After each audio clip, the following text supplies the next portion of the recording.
All right. So this is Poem Party from two separate states. From Brooklyn and from Massachusetts, the suburbs of Boston. Yes. Two different states. The bright lights of suburban Boston. Yes. Where they are grieving Tom Brady's departure for Tampa Bay. They are. And you know what? Tampa. Okay. Let me tell you, I didn't know. When that news came out, it was a welcome break from all of the COVID-19 stuff. Mm-hmm. I was very happy to have something. They interrupted like this in Massachusetts. They interrupted like a press conference with the governor. Do not touch Tom's going. Oh, hold on. There's some news. Wait, so what's going on? I know nothing about football. Tom Brady, the greatest quarterback of all time, probably. But wait, Alex, could you describe Tom Brady for us, first of all? I have no reference point. I have no visual or audio reference point other than maybe like a country song. Like Tom Brady belongs in a country song, maybe. But other he does now. There's going to be a Tampa, Florida Georgia line, maybe. Shout out to Tom Brady if you're listening. Yeah, Tom Brady, big fan of the show. He always texts. Yeah, no, go ahead, Chris. I think it's a good shaming. You know. He's the quarterback for the New England Patriots. He's the winningest quarterback, most Super Bowls, I believe, won. And after 20 years of playing with the Patriots, he has left at 42 years old and will be playing with Tampa Bay Buccaneers. Beautiful Tampa Bay. Right before the beautiful ship and the beautiful stadium.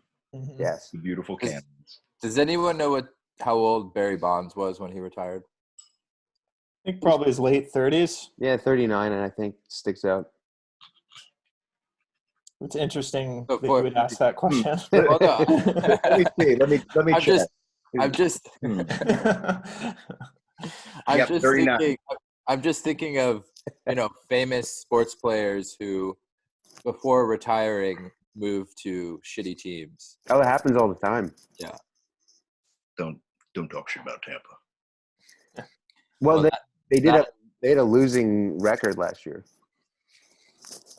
Well, next year they won't. If there is a season next year, maybe. That's how you get good picks.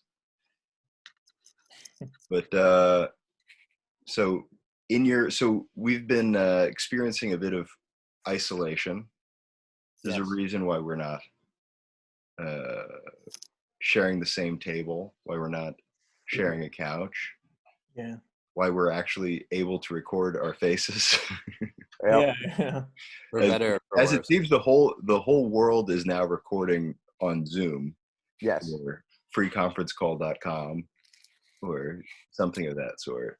I was telling Tyler the other day, I'm surprised the internet hasn't crashed. Like, it's really amazing that almost the entire world has moved online and the internet is still a sustainable. Don't even say that. I need the internet so that I don't completely lose it. It's very impressive. Like, yeah, it's so impressive that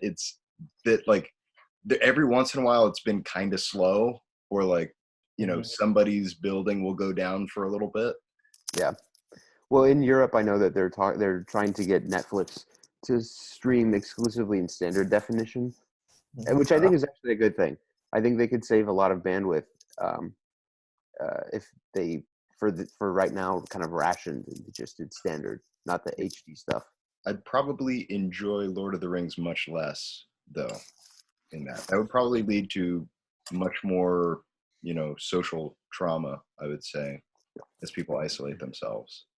Well, I think they should do what they can to make sure that the bandwidth stays high. I'm watching Gemini Man, and 4,000 frames a second and streaming it right now. Accelerationist, as they. Everybody watches Gemini Man in 4,000 frames a second at the same time. Yeah, going back and watching Daredevil in 4K. Ben Affleck. Yeah, it's a great movie. Well, I was thinking about the series that nobody watched. Mm. Yeah. Yeah, I didn't even know that existed. Yeah. So how are you all holding up post-apocalypse? I feel like I was born for this. Yeah, we know you were. I have to say that I took well to it, and the challenge for me is that I don't have roommates. Oh yeah. So I'm going to have a long-term solitude. Yeah. So, well, anytime you want to do a video chill, just send it my way. Mm-hmm. That's important. That's important. Yeah. I noticed, everybody, like, either people are talking about it or I'm seeing it on social media that, like, everybody's doing hangout sessions, like happy hours and like all this good stuff. And it's just very funny to me because this is what I did for so much of my childhood and like high school. Like, I just hung out online with friends, and now it's like all the normies are doing it. Yeah. Bars are also doing martinis to go. Oh God. Okay. Which is, Chris? I think that's great. But it could get a bit reckless if you have everyone on sidewalks with martinis. In their hand. Yeah. Probably not exactly legal either. No. Well, actually it is, I think, but you have to promise you won't drink it until you get home, and you have to buy food with it too. It's a legal promise. It's sort of like when you go through in Louisiana, they have like drive-through alcohol places where they'll give you a drink to put in your cup holder, but the straw lid is on it, and they're like, "All right, well, don't drink this." Okay, I won't. The wrapper will stay on until I get home. Yeah. Yeah. Everybody in Louisiana still drinks and drives. It's very common. Uh-huh.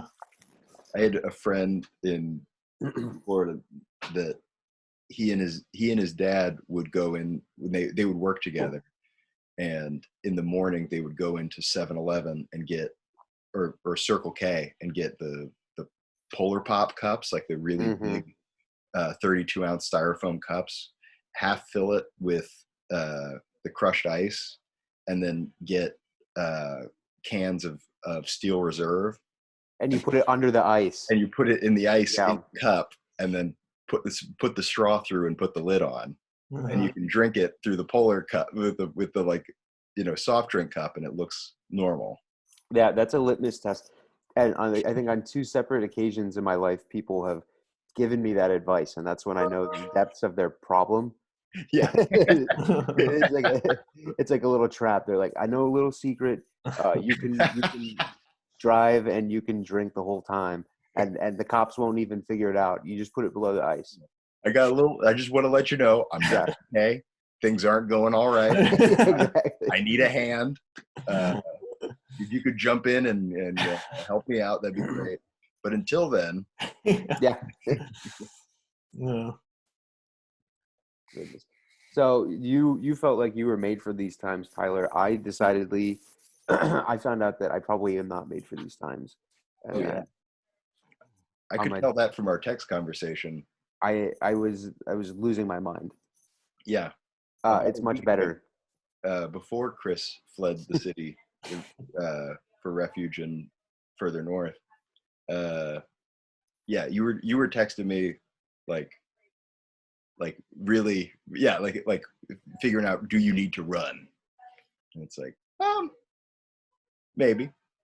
No. Well, okay. So to back up though, Tyler, you were the one that I've been having conversations with you about how horrible this is going to be since January. Yeah, that's fair. And and you were the most right of anybody. Yeah, I was trying to tell people about it for a while. Like, it's coming. It's gonna be a fun one. Yeah. I started. I mean, I got a lot of that too from my cousin. Right. Like one step ahead of me on all that stuff. Yeah. He's so by profession he's an architect, but it seems that through this he's actually started like reading and analyzing newly published epidemiology papers. Yeah. And like looking through peer reviewed journals of epidemiology, trying to like understand what was going on. And what is? Well, it's just like all the stuff that we're talking about now in the news was, like I was getting that information from him a month ago. Yeah. From like papers he was reading and people studying it. Mm-hmm. And, like all the plans, everything that's going into place, like all of, what the stages of it are. Yeah. Were, it's planned. It's like already an outlined kind of thing. Yeah. Yeah. And, I was always like, I had one foot in, one foot out, because I could never tell if it was like I wasn't reading those papers, so there's always the chance that it's like, he's going off the conspiracy theory deep end, which he's also want to do. But no, it was all right. Yeah. Well, in the early days of our podcasting, we would go up on the roof at Tyler's place, and I remember you saying like, like certain epidemiologists are predicting that like this will affect millions, however many millions of people, and the percentages are this and all that. And we were like staring at Manhattan and like, oh yeah. Yep. I think about that often. But I had been experiencing in the months leading up to this whole thing worsening anxiety. So and I was trying to find people to talk to about it and not coming up short. And so it sort of came at the worst possible time. So yeah, it all comes to my head as like I became like a manic, like not sleeping and just like obsessively like reading about, I was like, I got to get out. And as soon as I left the city limits, I was already better. Yeah. I mean, this like this whole narrative, like it makes me very manic or kind of like hypomanic. And, like the narrative of preparing for something that's coming and like learning about it and taking actions and stuff like that. It's super exciting to me. And so like, as much as this has been stressful in terms of work and and the way it's affecting, society and society and everything is it's very stressful, but I also feel great, I would say. Yeah. like just in terms of my mood. Yeah. I mean, I feel, I feel like it's a challenge to have to like adapt to these new circumstances, which is exciting. Yeah. But it's also incredibly terrifying at the same time. Yes. Because you don't really know what's going on. Yeah. And you think everything secretly doesn't really know what's happening. Like, the news that's coming in, like part of me doesn't believe any of it. Yeah. And then the other part of me like has staked my life on it. Yep. So yeah. It's sort of like gambling. Yeah. Oh, totally. And I love that market. Along the same lines, have you all been able to read and write? I have been.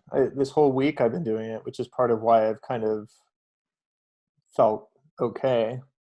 But I'm hitting that wall where it would usually be time for me to go out and, socialize and step away from it. And it's hard to, I go for a walk around my neighborhood every day, but it's like I'm dodging kids on tricycles who aren't being parented, you know, and who are all ridden with coronavirus. Yeah. Of course.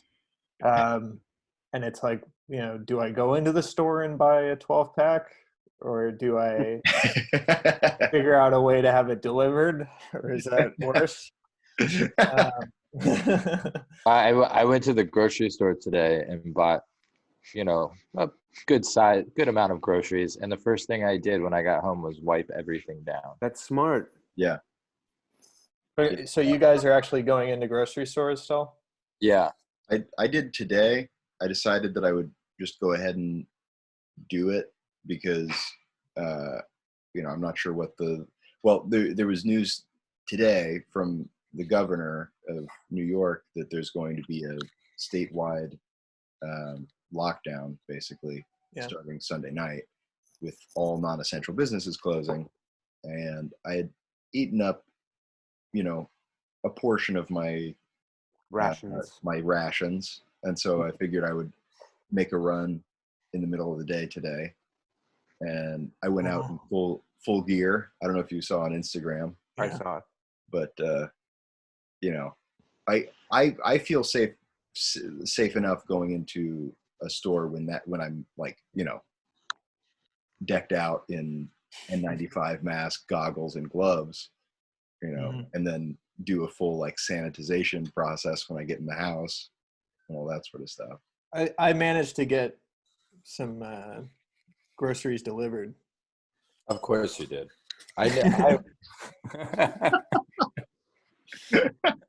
It's in the stars are showing. I say that because I was so close to doing that. Yeah. But my grocery store is right down the street, so I was like, well, I need to get out and get air. But the first time I went grocery shopping, which was Sunday, I feel like I was like somewhat embodying Tyler, because my first impulse was to get ground beef, sweet sausage, like pretty much like a whole collection of meats, but like I didn't get any vegetables. I got eggs, butter, but nothing that would like provide me sustenance. Have you started putting soy sauce in your scrambled eggs? I do that. That would be, yeah. Well, you should have seen my backpack today when I got home from the grocery store. I bought 2 corned beefs. Like I have 2 like 3-pound packages of corned beef, because they last for, like, you can keep them in the fridge for like 2 months without having to cook them. That's why they were coined in the first place. Yep. That's why they coined the cornum. Yeah. But I made it was just a sack of meat. And yeah, you're right. I made a bunch of meatballs and sweet sausage that I froze and cooked it for like 4 hours. Cooked it on really low, and it's very good. Oh yeah! When you told me you were doing that, I made a bolognese. Hey, and it came out real good. How do you make the bolognese? How did you make it? All right, you want the steps? Yeah, for everyone out there listening, what are the steps to Tyler's bolognese? Okay. Well, we got our beef short ribs, right? That is the backbone, literally, of the sauce. And you got your Italian sausage. You got your Italian sausages. You got your ground beef. Okay, and you start off by browning the short ribs, okay? And you take those out and you set them aside, and you get going on the vegetables. And your vegetables are going to be your onions and your carrots. I don't fuck with the celery, okay? You can leave that out. You can leave that at home. I'm sorry, folks. The mirepoix is out the door, okay? But sweat those veggies. Add back in. Well, actually, then you make. Okay, here's it's getting crazy. You take the ground beef and you put it in a bowl, and you take the sausage and you squeeze it horrifyingly out of the skin. Oh yeah. So that you replicate what that intestine was doing in the first place, and you put that into the bowl with the rest of the meat, and then you mix it together, right? And then you take that ball of meat and you flatten it into a big disc. Okay, and so you've got your pot on the stove with the sweating veggies. Okay, and you take your meat disc and you put it on the sweating veggies. Okay, and you push down the meat disc so that basically in your pot you've got your vegetables on the bottom with oil, and then you have it's sealed on the top by a cover of meat. All right, I learned this in Italy. This is becoming grotesque. I know. And you cook it like that until you hear it starting to sizzle like bacon. First, it gets kind of watery and kind of boily from the meat water. But then the meat water goes away and it starts to sizzle. Okay, we can end there. But there's your episode of Plague Food with Tyler Green. Plague cuisine. Is there a way to embed videos into Zoom? We should embed a recording of the guy calling into Jimmy Dean and complaining about Jimmy Dean sausages. Yeah. We should have Tyler narrate the entire thing. Chris, did I share that with you? Or I don't think you did. Okay, I'm sorry. He called him Jimmy Dean. There's a guy. There's somebody leaked from the Jimmy Dean factory, from the Jimmy Dean tech support people. Somebody leaked a call that came in from a concerned customer in Texas about the change in the amount of sausage offered in the tube of sausage. And that's funny. And it's perfect. Anybody listening, if you pause now and go to YouTube and search Jimmy Dean, what would it be? Texas? Yeah, that might. Yeah. Is that like our complaint? Maybe SEO? Let me just search Jimmy Dean complaint. Yeah, Jimmy Dean complaint. Are you looking it up right now, Chris? I'm looking it up. Okay, because your screen turned white and now, yeah. Oh, I see it. There are many copies of the video. Yeah, I don't suggest going for the one that somebody animated. That's almost always. Oh, I see it right there. Yeah, but he talks about the sausages. Talks about his family and how they're affected by the change in the amount of sausage that he can provide to his family. I don't know where you people come from. Oh, yeah. Do it. Play it. You test your products, your quantity of your products. Your products are very delicious.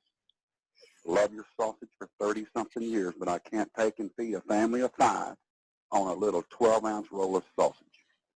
I don't mind paying you more money for your 16-ounce roll of sausage, but you don't have it anymore. You've got a 12-ounce roll, and you got 3 men that weigh over 200 pounds apiece, a woman, a little plump Scotch girl, and a daughter who's 13, and you're going to try to take a 12-ounce roll of sausage and a couple of dozen eggs and feed that. It ain't going to work.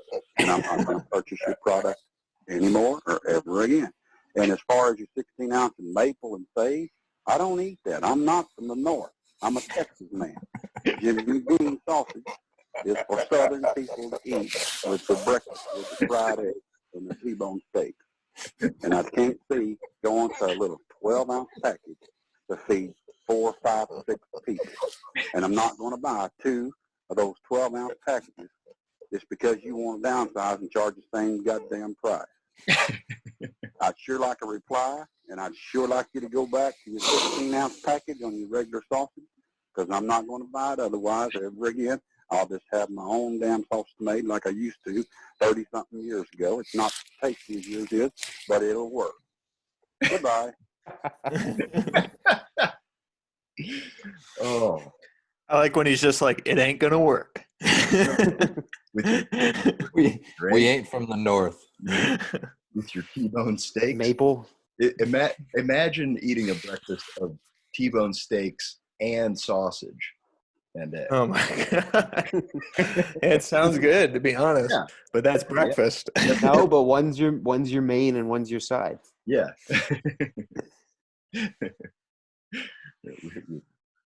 Three boys over 200 pounds apiece. Do we have to get the copyrights for that, you think? You know, I think that we're fine. I think that's Who would own them? Could we leave a message on the YouTube forum? I was thinking about that call in the shower the other day and laughing to myself, thinking that somebody had to leak that. Like somebody received it like at their work and thought it was so good. Like I was imagining a person in a cubicle somewhere, like listening to that and just being like, "Oh yeah, oh." Yeah, but every work voicemail gets that one where they're like, "You got to listen to this." Yeah. And if it's good enough, then it makes its way through the ranks, and then Some hopefully gets- make it all the way to the top. yeah. God, I used to work in a call center. Did any of you ever work at like a call center kind of job or anything? No. No. Thank goodness. The closest I came was Cutco. I worked for Cutco Knives. Ooh, was that a 17-year-old move? Yep. Yep. And I made a lot of money very quickly, and then Off gave your up. family and friends. Yep. All of my friends, I went to their mom and dad and sat down with them at their their dining room tables, and sold them knives. He said, "I got a business. Let me cut this rope for you." Yeah, yeah. I've paid 15. You said if you want me to come out, if you want to live after this, you'll buy these knives. Oh god. I did a Cutco training, like where they like were trying to get me to be a Cutco salesman at like 15 or like 16 or 17, and God, it was so Absurd. strange and lame. Like there's just a room in a, like one of those 1-story office parks right off the side of the highway, and just like a nondescript rented office building that somebody who jumped 100 levels in the pyramid scheme was able to set up. And they have the car that's shaped like a knife. Yeah. They drive. Well, also when you're in that training, I remember thinking over and over again that the guy who was doing the training couldn't have made that much money selling knives. No. Like you would expect sitting in the training that the person who's telling you how to do the job has, succeeded and has made a good amount of money from this. But because of the rinky dink setup, you're like, this person couldn't have made that much money off. Yeah. No, like it made me think that I could rent a place. Like I could just like rent a room in an office park and hang out in there. Sure. Yeah. I remember they like, would go, basically you're like sitting in a room like you're at the DMV, and they give you a presentation, and then they start having individual interviews with you. And I assume what they said to me is exactly what they said to everybody else, essentially, is like, we think you're perfect for this, kind of thing. Yeah. Just like you've shown, such initiative, and You're here. yeah. Drove here. We saw you drove up in a 96 Bronco. You're going. You have a car. You're alive. Mm-hmm. You're our exact ideal salesperson. They give you a bag, like almost like a cosmetic bag, and the only thing in the bag is this rope, this like really thick piece of rope that you're supposed to take around and show people like how great the knives are. And you cut the rope. You cut the rope in front of people, telling them like, this is how great the knife is. It's completely absurd. And you have a good sales month, and you're like, Tommy, send me another rope. Send me another rope. That thing's been cut to pieces. This one's called the Knife of Damocles. Let me just get up here on the table above you and set it up. That was okay. Never mind. Sword of Damocles, anybody? Yes. Yeah. That was a hair, though, wasn't it? Or a very, very thin string. Yeah. Over the Cutting that or not cutting that would not prove anything about this sharpness of the knives. Just Yeah. Yes. Maybe the Yeah. Gorgon knot would be the better. Anyway. So, what are you guys reading? What do you? I'm reading Deaf Republic Ooh, Oh yeah. by Ilya Kaminsky. nice. It's very Is- good. Is this your first read on it? I've read many of the poems when they were published in journals, but reading the book is a different story, you know. Yeah. Wait, Michael, there are poems besides that first one that everybody shares all the time? We lived happily during the war. No, I'm just kidding. I'm just kidding. Have you been listed? There's a piece on the New Yorker that the New Yorker published, which is they've printed the text. They've printed a lot of the poems, and it's Ilya Kaminsky reading through these different poems. And every time you scroll down on the page, it automatically plays. So you can read the poem, and then you scroll down, and it plays him reading the next poem. Yeah, I'll look at that. This is recent? It's probably in the last 6 months, I'd say. But it's really cool, and it's this really cool like interactive audio text experience that I think the only other time the New Yorker did that was with Kaveh Akbar, published a poem in that format where there's like cartoon images that are mixed in with the poems, the text, and then for the Ilya Kaminsky one, there are the sign languages. They have every followed by each poem is one of the hand gestures that is in the book. But it's really cool. Yeah. No, the book's amazing. Yeah. I had a totally different experience with the poems when I read him read a lot of them out loud. Because they're so... Knowing his style of reading helps a lot. Yeah. And the way he punctuates the line is completely different when you hear it than when you see it, you know? Yeah. It reminds me a lot of Frank Bedart, actually. When you read a lot of Frank Bedart's work, you know, there's a kind of drama to the lineation that I think if you don't read it out loud, you can really pass over.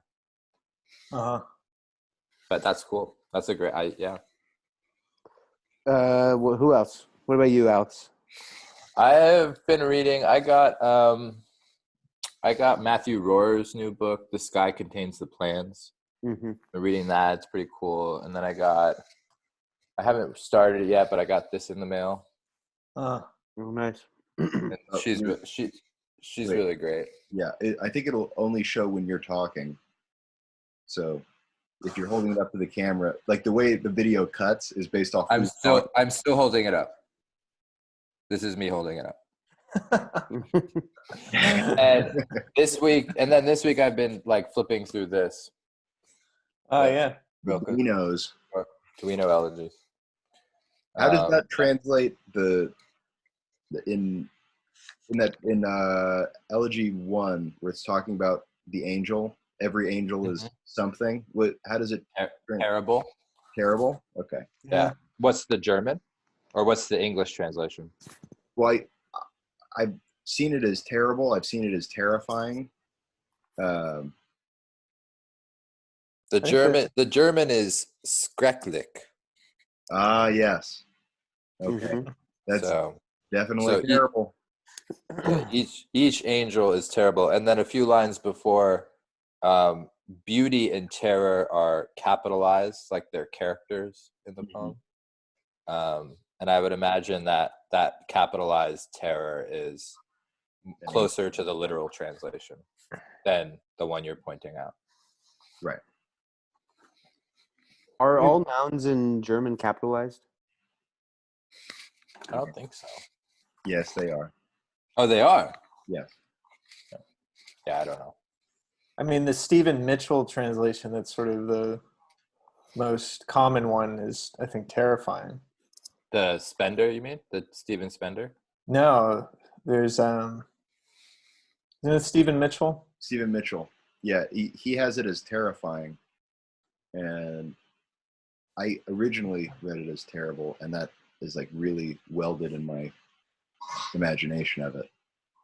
And so whenever I think about the Duino elegies, that's what comes to mind is the difference between terrible and terrifying. Is it the first Makes thing? me think of the terrible crystals.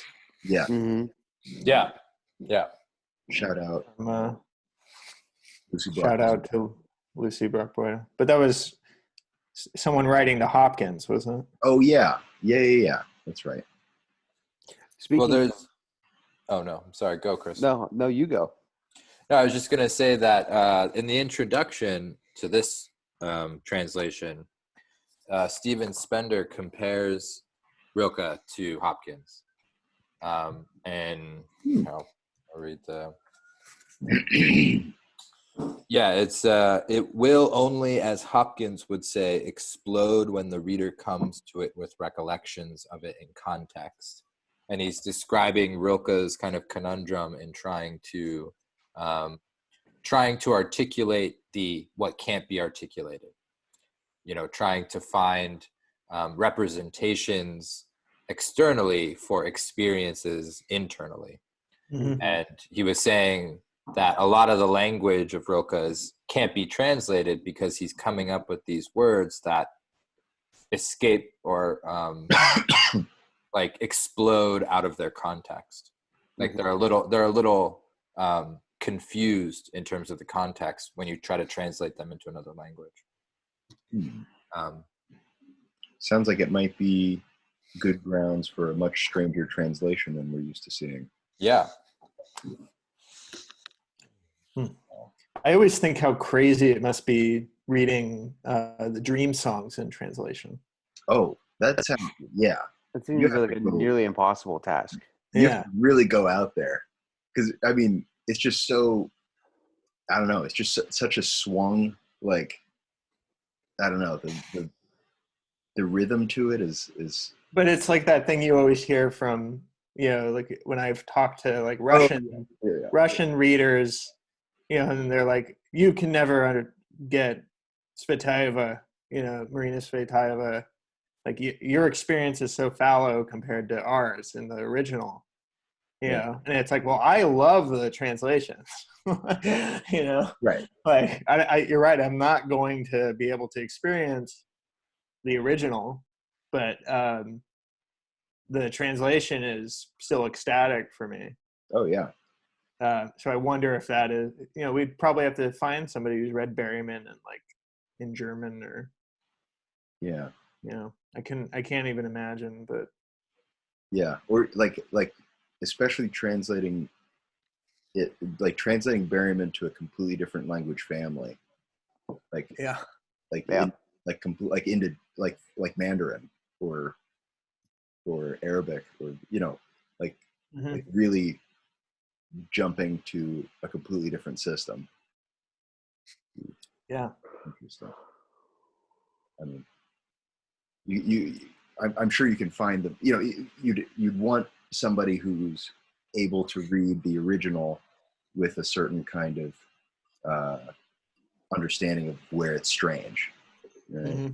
And then a facility in the target language that's, you know, able to produce something strange. And you know, maybe you should go tell Katrine that she needs to translate the Dream Songs into Danish. Yeah, yes.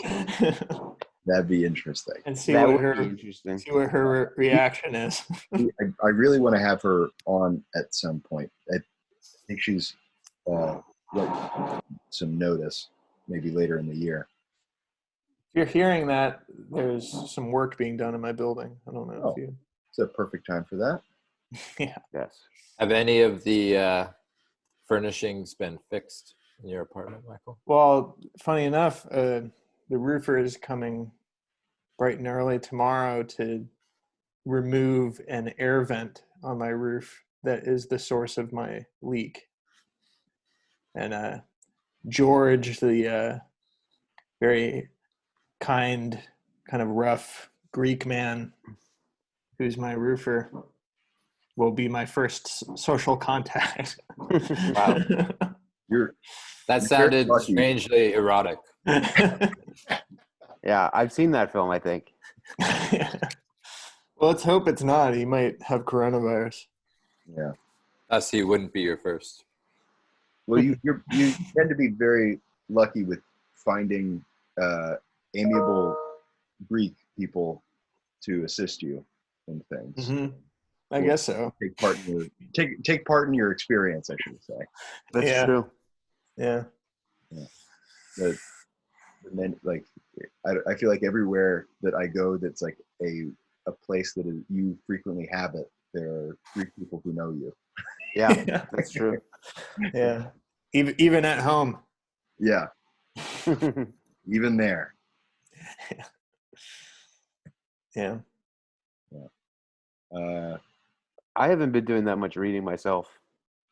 The first 2 days that I was here in Massachusetts, I devoured There by Tommy Orange. One of the great novels. I read it in like 2 sittings. Really, I thought that it was a little. You don't like it? No, I liked it, but I thought that it wasn't as well written as I think a lot of people have made it out to be. Well, I love it. I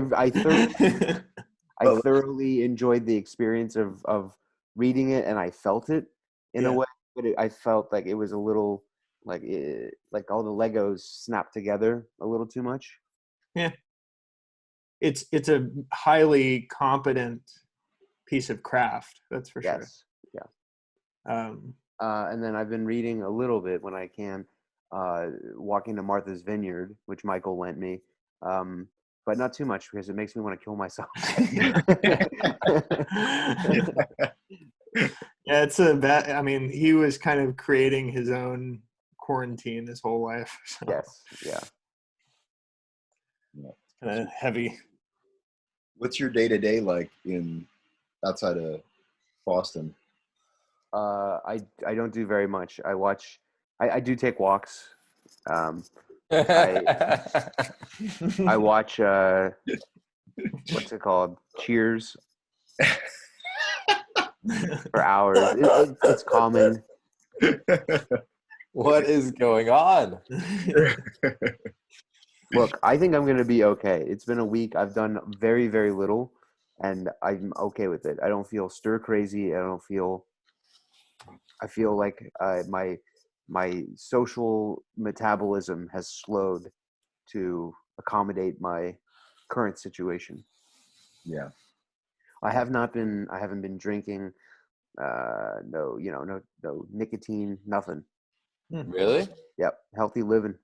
You stopped smoking? Yep. Wow. Wow. How did that go? What was that like? I was, it's fine. It wasn't that hard. Well, great. It's terrible for me. I recommend, using this quarantine as a time to like reset things. Mm-hmm. Yeah. I have not been reading too much in the last week because I've been working a lot from home, finally, thankfully. Yeah. And then I also, when I got the sense that a lockdown of the city was going to be imminent and that, like, stuff was really about to become much more difficult around here, I one morning before work, I went online and bought a gaming computer and extremely large monitor. And so when I haven't been working, I've been playing a lot of video games. Good. And that has been great. Well, I'm not just by myself when I do that. Like, I always play with friends back home who are also working from home and all that sort of stuff. That's nice. That's actually really nice. Yeah. So I have a bit of a setup there. Nice. The laptop is bigger than my desk. Or, I mean, not the monitor is bigger than my desk. I did not I just didn't measure. I just was like, what's a big one? Give me the big one.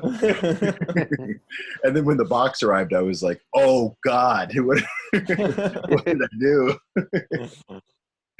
How long did it take to come? Well, I paid for next day delivery. So it came the next day. That's worth it for something like that, because you don't know how long it'll take before like non-essential stuff stops getting delivered. Yeah, exactly. Like I got whiff of like, it's coming. So I was like, all right, Yep. next day. Yeah. Send it here. But you guys aren't, you're not actually locked down. You're just paused. Yeah. Yeah. Well, That acronym is hilarious. wait, I didn't see that. Paused? I didn't see. That's Cuomo's acronym. He's What- like, it's not shelter in place. We're asking New York State to pause. Hang on, let me look up what that means. Put You're gonna like this. under saucy epileptic desires. Hold on now. Hang on. It is Pallid angel. policy that Usurping- assure. Stop it. It's policy that assures uniform safety for everyone. Oh God! What do you think the Political moment was genius. like? What do you think the moment was like when he discovered that in a conference room? The funny thing is that the graphic doesn't have Everyone. prepositions or like conjunctions or coordinating conjunction. It just says policy assures uniform safety everyone. Policy assures uniform safety, everyone. It's like- I actually don't know what Cuomo sounds like. I don't know if I've ever even heard him speak. I can't, you know. He's got kind of a tough guy. Hey, Yeah, a little bit of like the Yeah. live what in you would expect. Albany. Yeah. The poor Hey, you know, Hudson River, you're gonna find us up there. Mike Pence's aide has coronavirus. Oh God. Really? Yeah, I bet you he does then. he I bet probably you, does. Like Trump probably has it too. Do you remember it feels like a million years ago, but like one of the first press conferences where it seemed like Trump was like taking it seriously or semi-seriously. He came on and seemed sick as fuck. Yeah. he was like out of breath and was like I was like, he's got it. Oh man. I mean, the potential for this is pretty wild. I mean, And people like in the news that like leading up to that, it's like Trump is at an event in Mar-a-Lago where like 6 people who tested positive for coronavirus kissed him on like there were all these people coming out of the woodwork that were positive, that were in his space. Yeah. yeah. So somebody asked me today, or not today. Somebody asked me, or just like asked a question to a number of people recently. It was like, would you be happy if Trump died from coronavirus? And I was like, no, because I would have to go back to Florida and join my dad's militia and, you know, like to take control of the local area and the roadways and extract tolls from the local populace. That's not what I want to be doing right now. You know? Yeah. Got a podcast to work on. Games to play. God, I'm just starting on Path of Exile. The skill tree on that's wild. And we got, you know, we have, what are there, 5 senators that that are on the health committee and got briefings and sold all of their stocks. Yeah. Man, our country is pretty healthy. Morally, I mean. Yeah. Obviously, we're very sick. Obviously, that could only be ironic in one way. Oh my God. The stock market has been fun to watch. Like just the cleaving of a third of the value of the stock market. Mm-hmm. over the course of a week. That's it. Yeah, we're in bad shape. Yeah.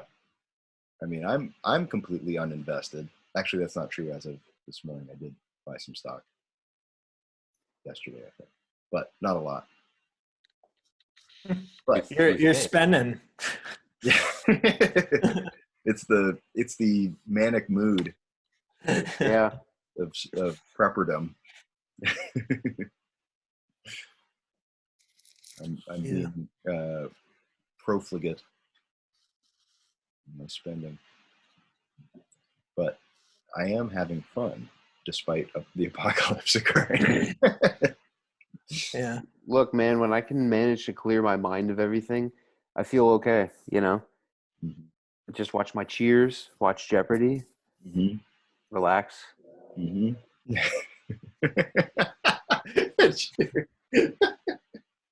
From relics from the before times. Yeah, just going back and watching the entire Jeopardy backlog. Yeah, I am. You're watching old episodes of Jeopardy? Yeah, they're on Netflix. God, man, that's great. That's like Mm-hmm. like I never thought about the record of that. It's really interesting, especially because they sort them by collections rather than like chronology. So there's one that's like the Alex Trebek collection, which, as far as I can tell, are episodes where he's acting a little saucier than usual. But they span, 25 years. So like the next episode in the queue will boot up, and it's 1997, and it looks like 1997. Yeah. And he's got a mustache and glasses, and it looks old as shit. Yeah. My childhood dentist reminded me a lot of like a greedy Alex Trebek. He was like, he loved like information and reading books about subjects he's not familiar with, and he loves to share like a nice anecdote or two, and he's sort of wholesome, I was just But- saying, that's so wholesome. Trebek is an asshole. Yeah. Yeah, it's really funny. Because the other thing too is I think that the contestants on Jeopardy have gotten slicker in the last like 10 years, maybe. Like- I don't know what it is, but because like some of the guys from like 2002 or whatever were real freak shows, like just the most like socially awkward people, and and Alex is interviewing them after the commercial break, and the guy's talking about how he like grades the AP computer science test or whatever, and he's like very awkward about it, and Alex responds, he's like, okay, thank you, like make it easy, buddy. I go through each of the answers, and I He just like he seems like he hates these people. And when they get it wrong, he's like, you are such an idiot. Like, I'm so sorry. Actually, it's Queen Victoria the Third. yeah. Not long ago, I have two cups here, and I took a big gulp out of one of them, and rather than the one that has water in it, it was the one that has scotch in it.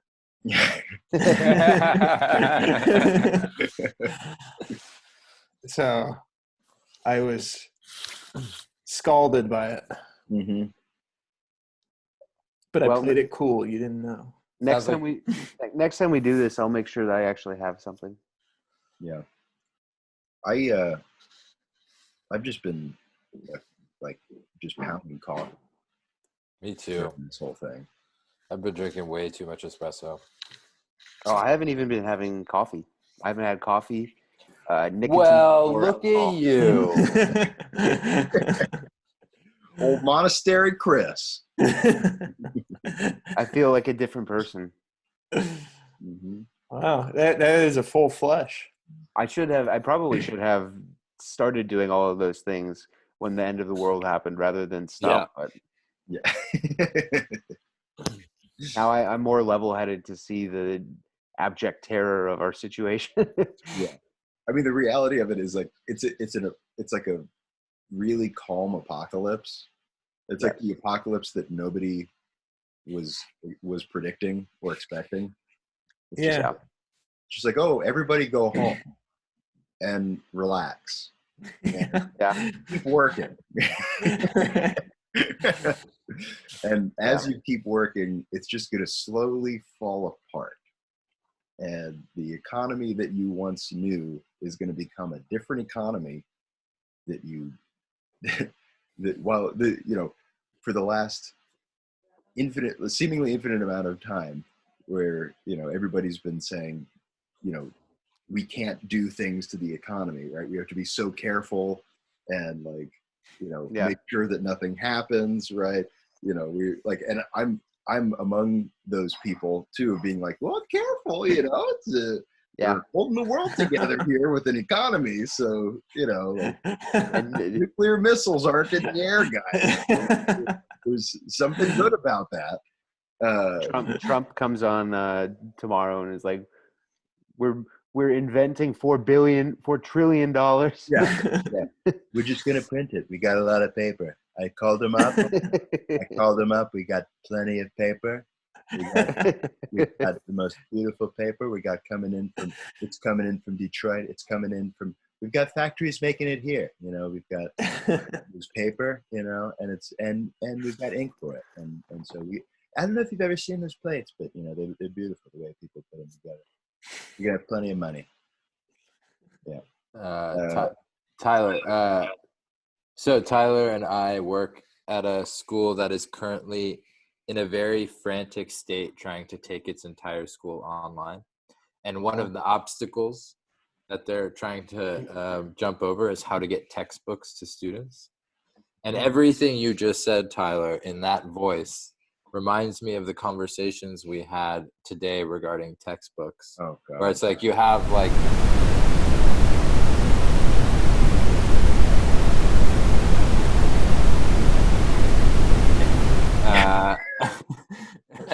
All right. And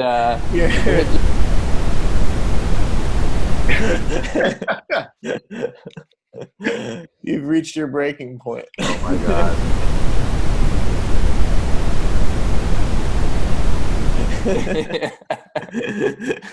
I think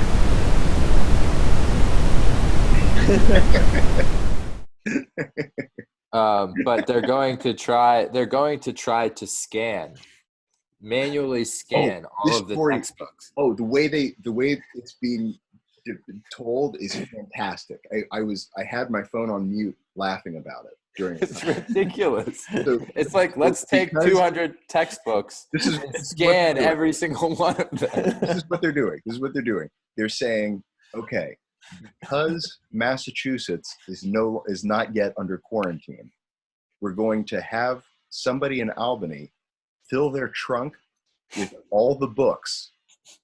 Fill their trunk with 2 copies of each book for every course, and drive from Albany to Massachusetts, and meet. And this is how it's described: in a parking lot,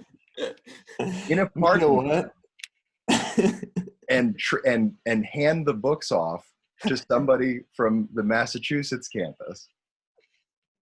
So there will be a parking lot trade of books, and then they'll go back to one of those campuses and start scanning all of the first few chapters to try and distribute it to students. Which, I mean, it's a okay idea. It's not, it might work. But but it's just absurd how manualized. Like it sounds so absurd when you're talking about manually scanning, 200 textbooks or 150 textbooks. It's like it's completely wild. I mean, just the way that it's described, it shows you what this moment is. Like we have a college that has devolved to the point people driving books across state lines. They better hurry. They better hurry because I'm here and it's not going to be open for long. No, I know. They can't let Tom Brady leave. They got to shut the border. Yeah. Mom, you gotta stay. We're gonna keep you in this Dunkin' Donuts forever. It's a long line. And it never moves. In the line. So when a state is on lockdown, does that mean you can't drive through? Like you can't drive? I think you can. Well, I don't know. I think you can. It might just mean that no one is working anywhere. Yeah. Other than the essential places. Well, I think it's also announced that you can't play basketball. Yeah. A couple of other things. That all you need to get tested really quickly is be an NBA player. Yeah. Well, good thing too. They're all positive. Yeah. Yeah. As soon as I saw those news items, it's like, are you kidding me? Like, are you really just like letting people buy? Well, I mean, of course you are, but of course that's what we're gonna do. But what? Which thing? Oh, just like letting that all of the NBA gets tested for some reason. Like not that they without traveling anywhere necessarily or doing anything in particular to make them high risk. It's like, yeah, you can all be tested. Yeah. Even though, like I know somebody whose like test was lost and other people who like haven't been tested even though they should be. Yeah. I mean, if that ends up being tied to the fact that it was suppressed, that like testing was suppressed in order to control public opinion. Yeah. I mean, part of it is that like in terms of an actual plan, like not even really like a conspiracy theory sort of thing, just like the way this kind of thing works is that we have to get to herd immunity, otherwise there's going to be big spikes. Yeah. Right. And so herd immunity is like when 80% of the population has had it, then enough people are going to have it that it's not going to spread around rapidly and explosively. And so the whole idea is that if the curve of who's getting it is like really steep, then the hospitals are going to be overwhelmed. And they're going to die from things that aren't the coronavirus too. Like they're going to try to go to the hospital with a heart attack and not be able to get help, or get hit by a car and not be able to get help.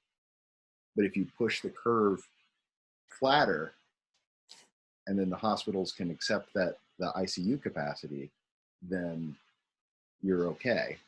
But you have to, if you completely lock everything down immediately, then what's going to happen is it's not going to spread until you release it. Yeah. And then it's going to explode again, right? So you're going to have like a double problem, right? Yeah.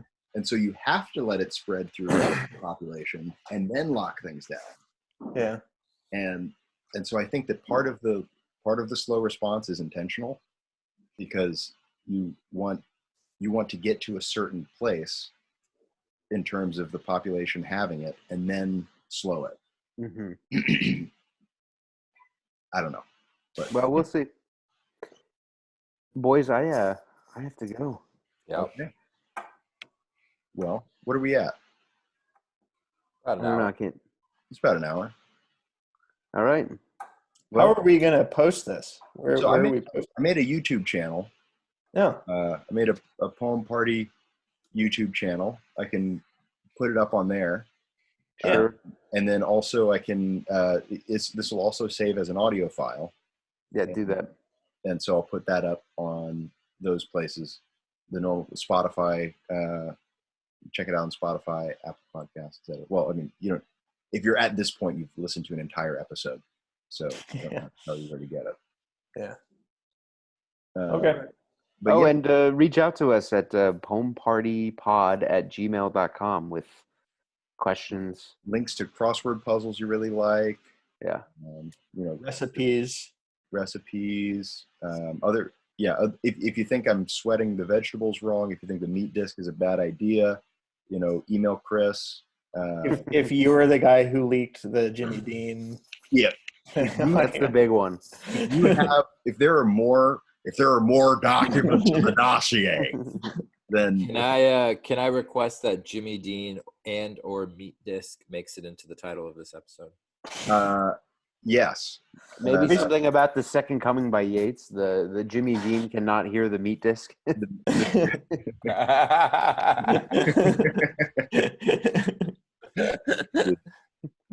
The sausage gyre. Sausage. It'd be nice if we could get some sausage out of this. If they would send us some. Yeah. Please. Hey, by the way, it's so hard. You can't find Jimmy Dean in New York City. Apparently, somebody told me they had it. They have it at my grocery store. Yeah, you said you had it at your grocery store because I was trying to commiserate with you that there's no Jimmy Dean.